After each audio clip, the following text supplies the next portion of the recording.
Bienvenue sur Azimut, le podcast de l'orientation. Bonjour docteur, je voulais aujourd'hui parler avec quelqu'un de très sachant à propos du sommeil des adolescents. On est de nombreux parents à se poser la question en voyant nos adolescents passer des heures sur leur lit, mais pas forcément pour y dormir. Et on se demande ce que ça peut générer, ce que ça peut empêcher ou favoriser. Et on va essayer de trouver les réponses avec vous.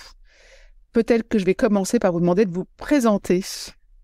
Alors bonjour, je suis le docteur Ray et j'ai été responsable du centre du sommeil à l'hôpital de la Timone à Marseille. Je suis neurologue et actuellement je suis président de l'Institut national du sommeil et de la vigilance, qui est un institut qui regroupe l'ensemble des forces de sommeil, c'est-à-dire des sociétés savantes, des associations de patients, pour promouvoir le sommeil à la fois auprès du grand public, mais également auprès des institutions, parce que souvent, au niveau des institutions, on a eu du mal à comprendre l'importance du sommeil, et donc ça fait partie de notre force d'avoir été un peu écouté ces derniers temps, en particulier par la Direction générale de la santé et l'Éducation nationale.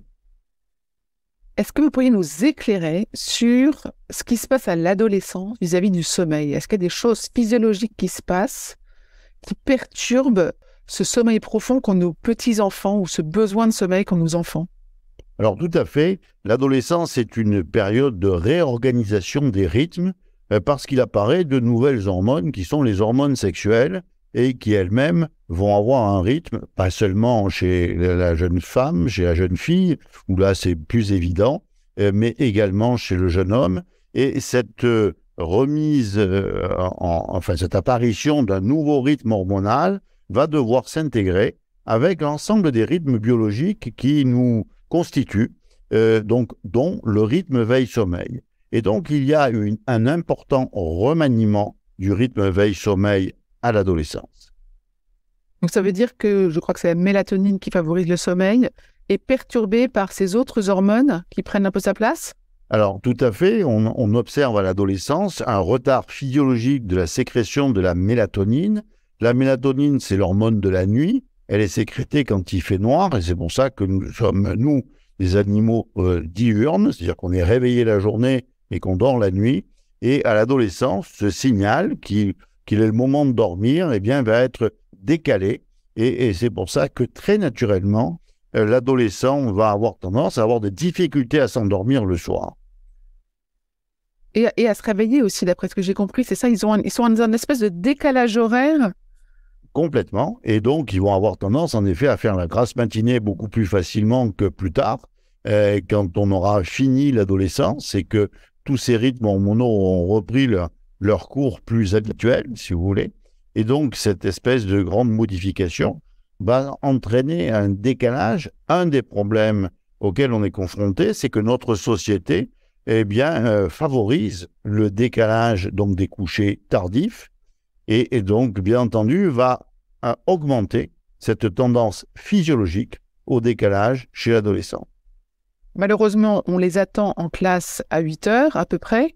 Donc, ça veut dire qu'ils n'ont pas de grasse mat la semaine. Qu'est-ce que ce manque de sommeil va générer, à part leur mauvaise humeur, en matière d'apprentissage et ce qu'on pourrait appeler de réussite scolaire?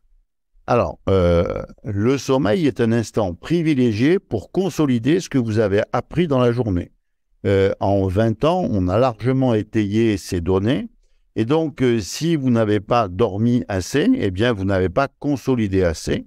Et donc, vous allez oublier ce que vous avez fait dans la journée. C'est ce que j'explique très régulièrement à mes étudiants, que bachoter toute la nuit pour réviser un examen est parfaitement illusoire, car je ne vais pas consolider ce que je vais apprendre. Et le lendemain, à l'examen, en plus, je serai fatigué. C'est-à-dire que ce que j'avais appris dans la journée d'avant, ce que j'avais appris éventuellement la veille au soir, mais pas en me couchant très tard, eh bien, va être non consolidé et donc je ne pourrai pas m'en servir. Donc, il est très important, avant un examen, d'essayer de passer une bonne nuit. Par contre, le fait de relire son cours le soir, est-ce que ça, c'est une bonne méthode? Ah oui, c'est une bonne méthode parce que vous allez en effet réactiver vos systèmes de mémoire et donc le sommeil va les consolider puisque vous venez de les de les apprendre. Oui, c'est quelque chose de très important. Et donc, le sommeil est quelque chose de capital, à la fois pour le fonctionnement de notre cerveau, avec cet apprentissage, le fait d'être en manque de sommeil fait qu'on a du mal à se concentrer. Et donc, on voit très bien à quel point le manque de sommeil fait que j'ai du mal à apprendre et j'ai du mal à consolider.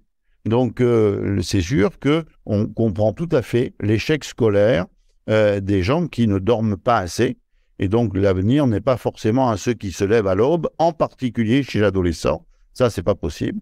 Et puis, il faut voir que, comme vous l'avez dit, le manque de sommeil a aussi des répercussions sur notre humeur, sur notre anxiété. Donc, on est beaucoup plus anxieux. Donc, vous êtes beaucoup plus stressé pour passer un examen si vous manquez de sommeil. Vous êtes beaucoup plus triste.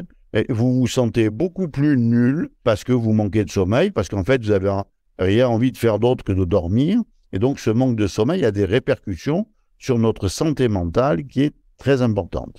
Mais ça a également des répercussions sur notre santé physique, avec deux grandes découvertes au fil des dernières années.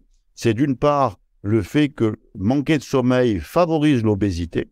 Ça vous fait grossir, alors que si on a une nuit où on manque de sommeil, une nuit blanche, on se dit, tiens, j'ai plutôt tendance à maigrir. Mais par contre, la privation chronique de sommeil, le manque chronique de sommeil va favoriser l'obésité, va favoriser le diabète.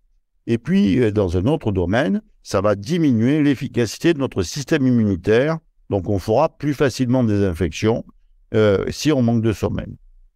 Donc, un gros impact sur la santé, en plus de cette capacité à mémoriser et à régénérer en fait le cerveau, enfin en tout cas entretenir le cerveau. Les jeunes à cet âge-là sont dans une optique de tester plein de nouvelles choses dans leur vie. Donc, ils peuvent être tentés de commencer à fumer, de boire de l'alcool, de tester d'autres substances qui peuvent être nocives. On imagine qu'ils sont aussi beaucoup sur leur téléphone portable, les écrans, les séries, etc. Qu'est-ce que tout ça a réellement comme impact sur la qualité du sommeil ? Alors, c'est quelque chose de très important parce que c'est vrai que l'adolescence est une période dans laquelle on va avoir des difficultés d'endormissement puisqu'on est beaucoup plus du soir et très souvent, on a du mal un peu à démarrer le sommeil et on se rend compte qu'un certain nombre d'adolescents vont avoir tendance à boire ou à fumer du cannabis pour favoriser l'endormissement, ce qui est tout à fait préjudiciable parce que le sommeil derrière est de très mauvaise qualité.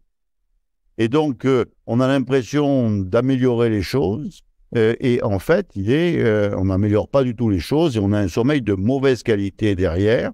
Et donc, il vaut beaucoup mieux avoir une activité diurne intense qui va favoriser le sommeil plutôt que d'avoir une faible activité diurne qui va bien entendu perturber le sommeil. Un deuxième point important, bien entendu, c'est les écrans, qui fait que les écrans sont enrichis en lumière bleue. Et cette lumière bleue, c'est la lumière du ciel le matin. Et à ce moment-là, la mélatonine arrête sa sécrétion du fait que c'est le lever, puisque la mélatonine est sécrétée quand il fait nuit, quand il fait noir. Et donc, le fait de regarder un écran va encore décaler la sécrétion de mélatonine. Alors, il est très important qu'il y ait une espèce de couvre-feu digital avant d'aller se coucher, de façon à ne pas augmenter ce retard à la sécrétion de mélatonine. Alors, on sait que pour certains étudiants, ils ont beaucoup de travail et que c'est compliqué pour eux d'arrêter les écrans on va dire à 20 heures. Est-ce que les lunettes qu'ils pourraient porter avec les protections font un vrai filtre, sont utiles, ou est-ce que ça, c'est pas suffisant en tous les cas pour empêcher la mélatonine ? Alors, c'est utile, mais ça a une utilité assez limitée. Ce qu'il faut bien comprendre, c'est que, l'adolescent ne va pas pouvoir se coucher à 20 heures, donc éventuellement, on va laisser un certain nombre d'écrans, parce qu'en plus, on a augmenté de façon considérable l'usage des écrans, ne serait-ce que pour travailler. Donc, on ne peut pas dire à l'adolescent, il ne faut pas que tu fasses tes devoirs sur écran, parce que ça va être compliqué.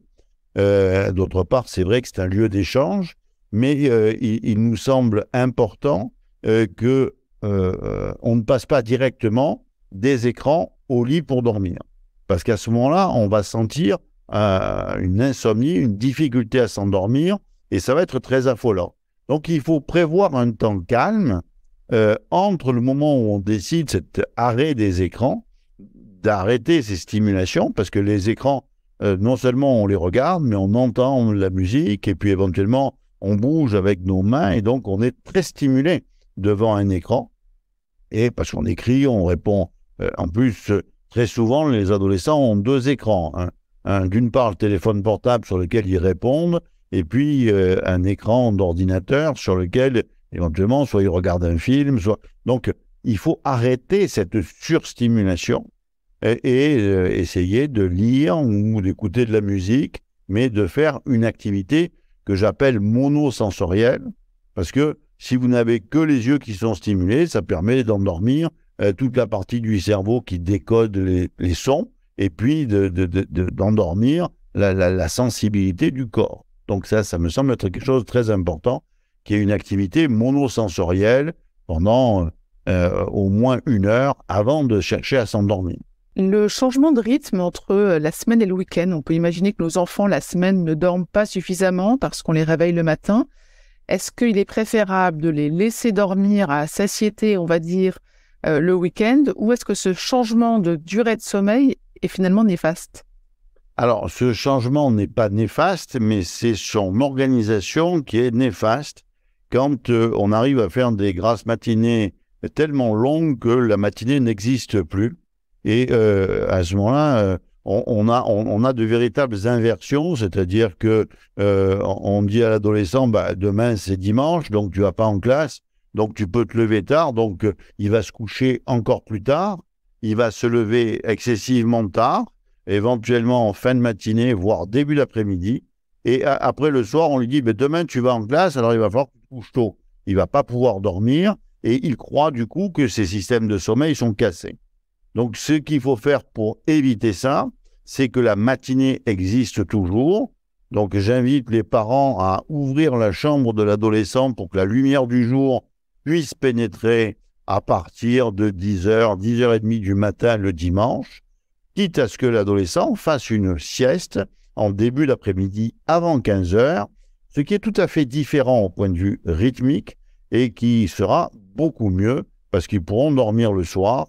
Alors que s'ils font une grasse matinée jusqu'à 15h, ils auront du mal à s'endormir le soir. J'ai lu sur votre site que j'ai trouvé passionnant d'ailleurs, on mettra le lien dans les notes de l'épisode, que le lit était le symbole du sommeil pour notre cerveau et que quand on voit nos adolescents qui ont peut-être des grandes chambres mais qui en fait n'exploitent que les 2 mètres carrés de leur lit, c'est-à-dire qu'ils font leurs devoirs, leurs coups de fil, leurs séries sur leur lit, je me dis que là, on n'est peut-être pas dans le vrai avec ce sujet-là. Alors, c'est tout à fait exact et il faut continuer à essayer d'avoir un bon conditionnement entre le lit et le sommeil. Alors, c'est difficile en effet à l'adolescence parce que c'est vrai que les chambres ne sont pas très grandes et donc il va être très compliqué. C'est sûr que si vous avez 2 pièces pour un adolescent, c'est merveilleux. Il aurait une pièce dans laquelle il jouerait, il serait sur les écrans, et puis une pièce qui serait sa chambre où il dormirait. Mais il faut quand même essayer de faire en sorte que l'espace de la chambre soit organisé pour qu'il soit pas au lit toute la journée, parce que le lit, il faut que ça reste associé au sommeil. Alors, le problème, c'est que les parents eux-mêmes ont tendance aujourd'hui à aller au lit avec un écran. C'est ce que nous avions montré l'année dernière. Nous avions quand même 60% des parents qui allaient au lit avec leur téléphone portable ou avec une tablette ou un ordinateur portable. Et un quart de ces 60% restaient jusqu'à 1h30. Alors, c'est quand même un peu difficile de dire à adolescents, il ne faut pas faire comme papa et maman. Donc, il faut que ce soit une discipline familiale. Donc, il faut que le lit, que ce soit l'endroit où on puisse éventuellement lire, éventuellement, vous pouvez écouter de la musique, mais essayez d'éviter d'associer le lit et l'écran, ça c'est quand même une bonne chose. Moi, j'ai fait un peu le tour des questions que j'avais préparées, mais peut-être que vous avez quelque chose à ajouter sur ce sommeil et l'adolescence qui serait utile pour les parents qui nous écoutent. Je crois qu'il faut valoriser le sommeil et notre société ne le valorise pas. Et elle ne le valorise pas de deux façons. D'une part, en nous disant que c'est une perte de temps, que l'avenir est à ceux qui se lèvent tôt, ce qui est quand même une ineptie pour les adolescents. Donc, ils se disent, tiens, on perd notre avenir parce qu'on a envie de se lever tard. Donc, c'est quand même pas un bon signe. Donc, il faut leur expliquer que le sommeil, c'est quelque chose qui leur est très utile et qui est très agréable à condition qu'ils dorment suffisamment. Parce que pendant le sommeil, on rêve. Et ces rêves, c'est très intéressant de les raconter. Il y a plein de cultures dans lesquelles on commence la journée en racontant ses rêves. Et c'est sûr que si vous ne dormez pas assez, eh bien vous avez de moins en moins de rêves. Et l'adolescence, c'est quand même un moment très privilégié dans lequel on va avoir des rêves très bizarres, très curieux, mais qui sont parfois très créatifs et qui témoignent aussi de notre vie diurne et comment on la métabolise la nuit. Et donc, il faut attirer l'attention des parents sur le fait que le sommeil peut être un moment tout à fait créatif et c'est pas un moment, c'est pas une perte de temps. Et mais il faut bien entendu que les parents aiment le sommeil. Et donc, c'est très important que les adolescents voient que leurs parents aiment dormir. S'ils voient que leurs parents n'aiment pas dormir, ça va être difficile qu'ils aiment dormir. Très intéressant. Merci beaucoup en tout cas pour ces explications et ces conseils très pratiques, applicables. Et j'ai bien retenu le fait de montrer l'exemple que je vais m'appliquer moi-même tout de suite, sans faire la sieste quand même, parce que j'ai d'autres choses à faire. Mais merci en tous les cas beaucoup, docteur, pour ce partage. Merci. Je vous retiens quelques secondes de plus et je vous remercie pour votre fidélité et votre attention. J'avais 2 messages à vous faire passer. Vous écoutez peut-être ce podcast sur Apple Podcast ou sur Spotify ou sur une autre application de podcast et il est possible que vous ignoriez que le site azimut-podcast.com diffuse l'ensemble de ces épisodes en les ayant organisés et rangés de manière thématique. Ceux qui connaissent ce site sont vraiment contents de pouvoir y écouter sereinement chacun des épisodes et de pouvoir utiliser ce moteur de recherche. Deuxième message, sur ce même site, vous pourrez vous abonner à la newsletter. La newsletter, je l'ai surnommée l'hebdo de l'orientation. C'est une newsletter qui, comme son nom l'indique, est envoyée chaque semaine, le mardi pour l'instant.